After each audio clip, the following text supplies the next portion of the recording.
Welcome to Built to Last. I'm Kate Adamo. And I'm Adrian Adamo. This is a podcast to challenge the way you think, to change the way you live. Health, home, relationships, and business, it's all on the table. Let's build it to last.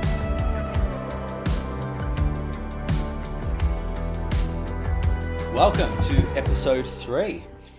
Thank you so much for your comments, love, shares, support from the first 2 episodes. We recorded them prior to launch, so now we have the opportunity in episode 3 to thank you all so much for that. It's been Sincerely. A really beautiful response and so much love and so many shares and so many DMs and messages and calls that we got from friends and clients. So yeah, very, very grateful for that. Yeah, pretty overwhelming. Like it was a lot all at once that I definitely wasn't expecting, I guess. Yeah. But it was a nice feeling. So genuinely, thank you. Yeah, it's nice to know that it's been well received. And obviously the conversation is going to change and flow into many directions, over the coming months and who knows, even years. We don't have a plan for how long we want to do this, but we just wanted to get started. And I also just wanted to share, if you're watching along on YouTube, we've actually decided to create the studio in our home, because I meant to say my office. In my office, this is where I work from every day. So my clients will recognize the backdrop. And we've given it the theme of our home really. It's kind of a bit of a Ralph Lauren vibe, modern farmhouse, pieces that we love, and just our home. Just some ideas that I put together, basically. Cool. And just a few little bits and pieces, like the stock whip up the back. Like that's just a little nod to my grandfather, who I rode horses with all the time, and he always carried his stock whip with him. And I guess my love of just horses and that kind of vibe and aesthetic flowing into our own little personal studio. And we thought about going to some studios at Brisbane and the coast, but just time-wise and Adrian travelling, now, it didn't make sense. Half an hour ago, we were almost regretting the studio vibe because we do have to the set next this up. neighbours. 4 children were playing basketball in the driveway. So we had to wait patiently to record. But anyway, that's just that's part of the fun. And we just wanted a studio that represented and reflected us. And I guess, it's amazing that some people go to those studios, but it starts to look a little bit the same. So we just wanted something that felt really unique. And that worked with my travel. With your travel schedule. Yeah. So we'll dive into today's episode. So today we wanted to talk about the gaps that we're seeing out there in business. Now, we both work in different parts of business. Adrian is with inside businesses, working with leaders and teams, kind of one-on-one and workshops and all sorts of things. Yeah. And I'm working with inside businesses with the business owner directly on the business. So, 2 different sides of things that we're seeing, but some common themes. Different perspectives, definitely common themes. You obviously have been mentoring, particularly women in the creative space. And like you said, you're working directly with the owner, the founder. So what are you seeing as a challenge that they're currently facing? Yeah, I guess there's a few, and I'm working with creative and service-based, predominantly women, but a few guys. And I think there's a few major things that I'm seeing. One is a big struggle, especially with women in the creative space, is the finance side of business and struggling to understand the cash flow and how to map that, how to pay yourself, how to increase your wage, how to put money aside for tax and BAS, and to have that there quarterly, and to have money to keep reinvesting in the business and to grow. So is this like more of a running of the business as opposed to doing the thing that they actually love, like the creative part as opposed to the business part? Yeah, and I think that's with a lot of businesses, because no one starts a business knowing how to run a business. We have a love for a service or a product or whatever it is that we want to share, or our gift or our passion. And there's something there that we're quite good at. And I see that with a lot of women I work with, and whether that be from, say, interior design through to copywriter or a lawyer or HR or events or whatever it might be, there's a real passion for what they do and they're very good at that. But then there becomes a gap in the running of the business, and they're 2 very different things, the service offering and the running of the business. And there's so much time and focus and energy spent on the service offering, and then neglecting the business is leading to so many different cracks and gaps. And I think there's also This is super interesting, because this is effectively the same as like the best employee becoming the manager. They're good at the thing that they do, but that doesn't necessarily translate. I never really thought about it like that. Yeah. So, and I think the innate thing I think within a lot of women, unfortunately, is people pleasing, and our worth being derived from the compliments, the feedback, and what we're actually doing. And that is where there's so much overgiving, like time and energy leaks. And what I'm so passionate about doing is helping women to understand what they value and what their vision is and what they want their life to look like. And then we create a business to match that. So we create offerings based on their skill set and getting the best outcome for that client, and then pricing that aligned with the value. Because I see that there's so often the clients coming to me and they want A, B, C, and D, and or they want C, D, and F, or whatever it is. But you need to actually teach and guide them that you need the A, B, C, D, and the steps to get to that place. And there's a few clients I'm working with that at the moment, and it's teaching them how to offer the best offering to get the most value and impact as well for their client. So structure, like obviously there's going to be big part structure. Yeah. Like customized to some degree, customization and bespoke in the service that they may offer. But you're talking about like having a structure that allows them to lean into alongside the actual business itself of the service. So there's the back end support, and then there's the front end delivery. Like yes, the two need to run hand in hand, and it feels like there's almost a 80% focus on one and a 20% focus on the other. And for me, it's always been probably half and half, and that's something that I have invested in from the very beginning of my business, is understanding the finances and the cash flow, continuing to better develop the process and understand the offerings and create repeatable business. Because I see there's a lot of women that I'm working with that are offering the same things, but they're just tweaking it slightly differently for every client. It's a new proposal and it's different stages of payment, and it's messy and it's exhausting. Yeah. And it doesn't have to be. I mean, I'm a victim of that. Yeah. And this is what I'm trying to help you with at the moment, currently. I know, but particularly at the start when you are still working it out. Yeah, definitely. It's definitely a challenge, because you do. I mean, I personally would fall into the trap of, and when I first became a manager, you want to be everything to everyone. Yeah. And that absolutely dilutes you. There's an element to that where you've got to sort of try and see what you like. I think you do. Yeah. You definitely do, before you can. I don't love the thought of niche, but like get clearer on what you're better at offering. Because if we try to service everyone, it's exhausting. And I can reflect this back to the creative industry probably straight away, whereas a lot of people start and it's like, okay, well, I'm doing some property styling, or I'm doing some interior design, and I'm doing some decluttering, and I'll do a little bit of reno, and I'll do a little bit of everything, but you're exhausted, you're spread thin, you don't have proper process for any, you don't know how to charge properly for any. And you just become a slave to it, and you're actually not making any money. You're just trying to make everyone happy, rather than just going, hey, I'm really good at, just property styling or interior design or whatever it might be in your industry. I'm very good at that. I'm going to do that very well. And I'm not going to worry about the passive or the bits and pieces on the side, or just because people come to me that I need to do that. I think again, it's clarity. Okay. It's the clarity in your offering and how you can best deliver the outcome that people need, rather than.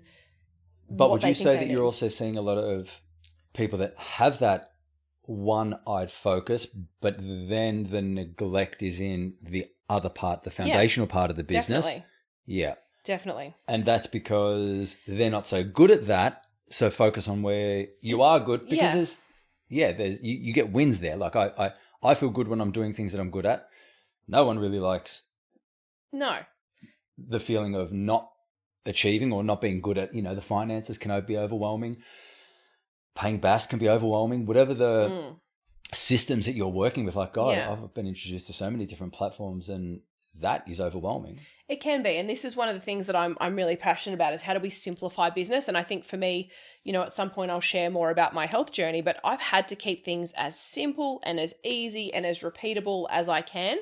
And that's something that I think has now become a strength of mine, that I can share with other women in business, especially mums who are a lot more time poor, to get a really simplified business model and just tighten it all up so that they have more capacity for the things that matter to them. And I spoke about this in my newsletter that went out yesterday, I think it was. The amount of people that come to me, it's like, oh, I've had this subscription for that and I didn't get to set it up and the trial period's expired, and there's just a feeling like how do I say it? Like they're beating themselves up because it's another fail. It's another fail. Yeah. I haven't done it. So what I love doing is helping women just go, right, this is the systems you need. Let's set them up. If we can't do it, let's outsource it to someone and let's just get these couple of things done over the next few months. This is what we prioritize. This is the order and this is the outcome that you'll get. And it just makes it so much easier. I mean, to be able to separate and focus on your like short-term wins and sometimes getting an outside eye to do that is so valuable, because I know that, I mean, whether it was when I first became a manager and all of a sudden you've got all of these new tasks that you got to do. And then certainly when I started my own business, I've got all of these tasks that you got to do. It's overwhelming. Like, how do you eat an elephant? How do you answer that? Not answering that. You've caught me there before. But it is overwhelming. And sometimes, you know, that just segment what is most important now, which is like an acronym, WIN, what is important now, to overcome some of that procrastination and start to build that confidence and wins along the way. Yeah, really important. Yeah, it is. And it's, yeah, as I said, it's something I'm passionate about. It's something I needed to create for myself. I have just seen the change. Like at the moment, my business model right now is so easy and so simplified. Like I don't have kids. A lot of my clients do. But if I did, I don't think that there's anything I would really change in my business right now because of this, how simplified it is, the time that I have for myself, the white space if anything goes wrong or I need more space. And that's what I want to help a lot of women get to the place of, because it can happen. I think we're just so overwhelmed by the noise of we need so many different things, but a lot of businesses don't actually need those things. They need less. They just need to do less things better. Yeah. Yeah. I mean, that's a skill. Who was it? The designer that said, take one thing off? What was that? Was it Coco Chanel? Yeah. Something take something off. Yeah. Yeah. Where are you going with that? I don't know. It's like the same thing, right? It's like, yeah. You know, just before you're about to leave, it's not something that you can put on. It's something you can. Yeah, I think it's taking away the noise and just having the right systems that support you rather than trialing everything and having the fear around setting them up. So, yeah, I think that's some of the biggest gaps I've seen is letting the client dictate sometimes the offering or the journey, the cash flow gaps, and waiting far too long to hire and outsource support and to have that right support. And also outsourcing so much of who you are or your message to AI and all of those things, which you know how I feel about that. I was actually wondering if you were going to bring that up today. Yeah, I don't feel the need to talk about it much, but a lot of my clients use it, and that's fine. I choose not to because I'm clear and passionate about what I want to do and what I want to say, and I'm sure that there's some benefits in business, but I genuinely don't need it because everything's set up and flows with so much ease. And I also see, you know, that there's coaches talking about it at the moment of just, I replaced my VA because of this. And I just think, like that's not a message we want to be sharing where there's so many women that are supporting us and that need this income and we're letting a robot replace women's jobs. And I could talk about that more. I won't go on today, but it just doesn't feel good to me. No, so that's some of the things that I'm seeing inside of small business. So what are you seeing? Because you're obviously working with small, medium, large, all different sizes, but with the actual teams. Yeah. What are you seeing are the biggest challenges there right now? I mean, that's a very, I mean, I could do an entire series on this. Many. I think that there is that, I mean, I sort of touched on it at the start where there have been people that have been promoted that were the best at the job that got promoted into leadership, but not necessarily trained in leadership. And I personally was that. I was the best salesperson that became the manager, and you think that that's going to be the same skill set, but I can't tell you how many times I've said leadership would be easy if it wasn't for people, because that'll bring you the greatest challenge, but also the greatest joy. But the challenge is definitely at the start when you're trying to figure out all these people. I have conversations with, I'll call them managers because they are evolving into leaders, because right now they are managing tasks. They are not necessarily leading people. And it is that people, we always have been, not more so now than ever. Like we've always been complex with our emotional waves and there is pressure. There is definitely pressure in terms of environmental, outside pressure and government and financial pressure and all the rest of it. And people are bringing that to work. And there's a lot of managers that haven't really had to deal with that. They probably haven't had to deal with it themselves, or they are dealing with it themselves. Another thing I'm seeing is there's a lot of under-resource, right? And so there is that under-resource is making a lot of management and leadership and the whole team feel that pressure of having to do more with less. And then because the economy is harder, we've got to run leaner, but we've still got to produce. And so ultimately, I mean, what am I seeing? I'm seeing a lot of pressure without praise. Yep. And I feel like that's a tough one that I even have to deal with and I feel like it sort of is Gen X and older that were really part of that. Just get on with it.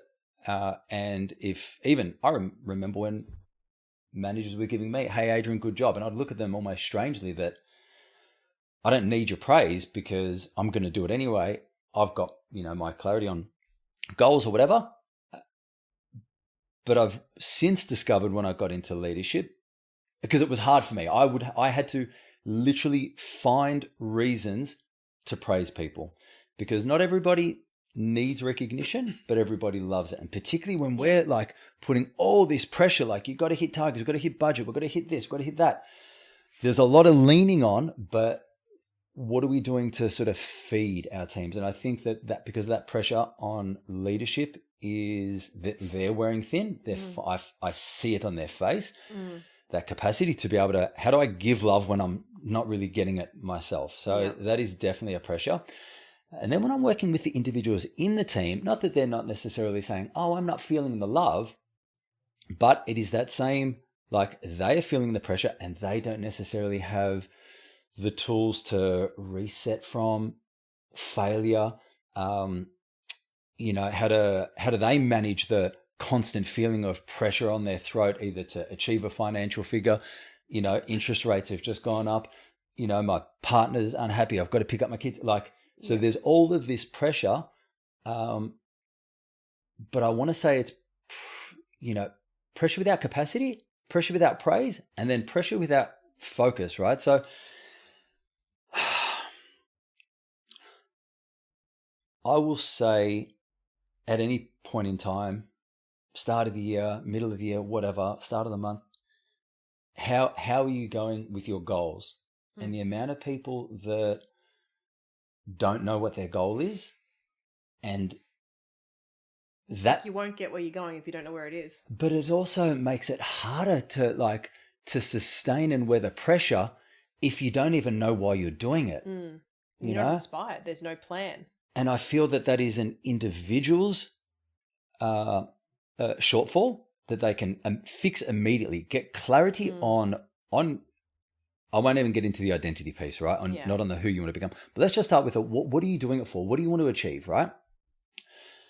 As a leader, if you don't know what each of the players in your team are rocking up to work for, you are missing such a powerful ingredient that's going to inspire them, not motivate. Because I think, another reason a lot of leaders are exhausted is because they're constantly, "I'm trying to motivate my team."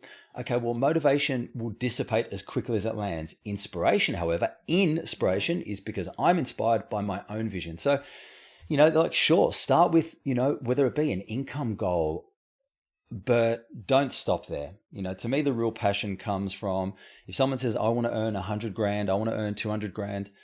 What are you going to do with that money? What are you going to do with it? Is it private school fees for your kids? Is it the holiday to Bali with a live-in chef? Is it, the property you want to buy? Is it the savings goal that you have? Is it just covering your mortgage repayments? Right? But get deeper into the why, and now all of a sudden that pressure has purpose. And now as much as I'm going to do it for you, I'm also doing it for me and the greater good. So that's what I'm seeing as a challenge. I'm seeing the pressure, and I feel like that's the fix. And it's a massive conversation that I will continually have. What do you see in terms of culture and energy and, how does that inside of businesses? I mean, I feel like from top down, there is a sense that people aren't doing enough. And there's, a sense of they're disengaged. there's not enough energy and vibe in the team. That's a big one. Yeah. There's no energy in the showroom or there's no energy within the team and there's no banter and all the rest of it. And it's like, I see that. And I agree because that is something that is not only you observe, you can feel it. I mean, how many times you walked into a business and as soon as you, even in a retail store or whatever, you feel something before you even see it. And so if that's something customers can feel it, like your clients are feeling it, right? Yeah. And that's where it is an energy. Culture is not the 5 things that we say that we stand for: trust, honesty, integrity. If you need to put your 5 things that you stand for on a board, we've got bigger problems. We have bigger problems. Culture is really what your team says about the business when you're not in the room. Yeah. And so I get it. There is that whole top down. There's no energy. There's no vibe. There's no banter. They're disengaged. And then you get within it. And sometimes, it's we're under pressure, haven't had a break. There's no pats on the back. The losses are getting far more airtime than the success. Yeah. And this is a big problem. I faced it, you got the target, achieved it, awesome. Bang, whiteboard goes to 0, reset. There is a, you need to have that. Yeah. But I mean, anytime I've lost, God, my pity parties have last far longer than the time I won, got the PB, achieved the income goal. So that's probably what I would say I'm seeing from a cultural point of view. It's energy. And I mean, and it's noticeable. It's not, when I go into a business, it is one of the things that I will do, is to inject that energy. And because you are the ever ready bunny. There's always energy. And it is, manage it. It is something that you can cultivate. And the reason that I do have it is because I will protect it. I've got systems in place on how I release what's not mine and cultivate and generate more energy. And that's what I teach people, because it is learned behavior. Yeah. Yeah. I think you can't, if you're in, most businesses are sales, depending on where you're working, no matter what it is, that energy is going to flow. Well, it flows everywhere, doesn't it? Up and down with management, into the team, into customers, into clients, into all of those things. And if that's flat or if that's off within the team, that's having far more of an impact than what they realize. Yeah, exactly. I mean, I don't want to sound too cliche about that whole emotion is energy in motion, but it is. And to me, there is the art of selling, which comes from that exchange between two people, or between people that is felt. I mean, I could talk about that all day in terms of the words that we speak, the tonality. There is massive psychology in terms of sales that is more so than just the what I say. It's the way I say it and the way I care. Yeah, there's plenty. And so. And something we've been reflecting on a lot lately is how can we help people? And I know in my business, I've got Flourish, my one-on-one mentoring, which I dive deeply, with women in business. And with your business, we're making a few refinements at the moment because you're saying, well, these are the gaps, these are the challenges that I keep seeing and I keep facing. What can I do to support that? And so we've come up with this amazing workshop series. Did you want to talk a little bit about that? Yeah. So speaking of she was saying at the start she worked with her clients to set their offer. Yeah, I get that full time, right? Yeah, try living with a business coach. So I guess on the theme of energy, it's the Amplify workshop series, which to me is essentially like a performance ecosystem that will hit the 4 main factors that businesses are going to face, which is 1, culture, 2, leadership, 3, wellness. Yeah. Right? Because take care of you can take care of everything else. And then there's the sales aspect. And all of it is a very practical, lived, interactive experience to work with leaders and individuals within the team in an interactive workshop to how can they practically put this into action. I mean, and that's the stuff that I love to do, to be honest. Yeah. And I think it's so needed. And I think we've been in such fortunate positions to have seen inside so many businesses. Like, you managed, teams and led teams for years. And now I've been 6 years inside of businesses, and I've been 8 years inside of businesses in different ways. And we start to see just constant reoccurring themes and patterns. And for me, it doesn't matter whether I'm working with someone in HR or whether they're an interior designer. Yeah. The problems and the challenges I'm seeing are the same, which is why I've gone from just working with one area in the creative space and interiors and merging across, because the challenges and the gaps are the same. And it's not a judgment by any means. It's with compassion that I'm sharing that. It's like there's the focus on the service offering, but it's the focus on the person.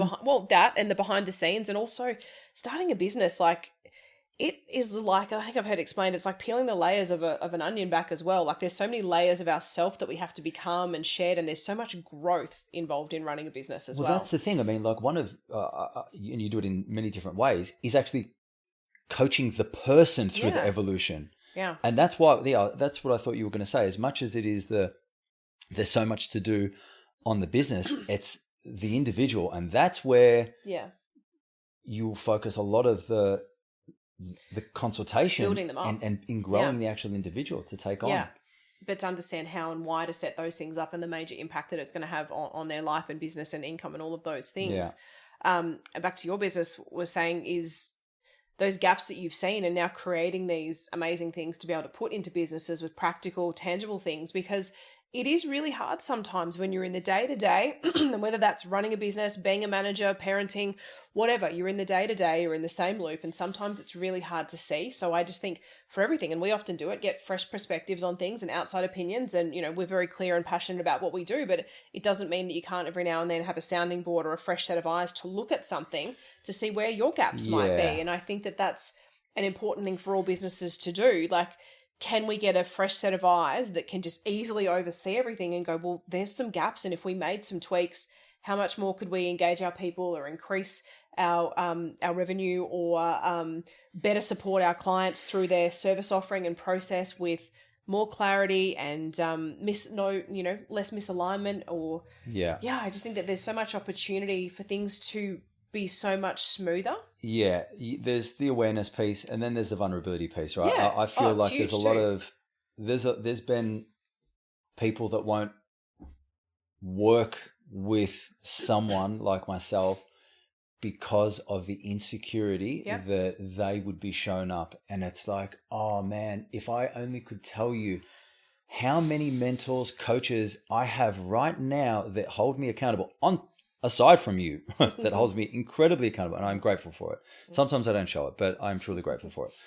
But even when I was an up-and-coming manager, I remember the first mentor, I may have shared this before, I can't remember, but I said to him, I want to do a survey with the team. Yeah.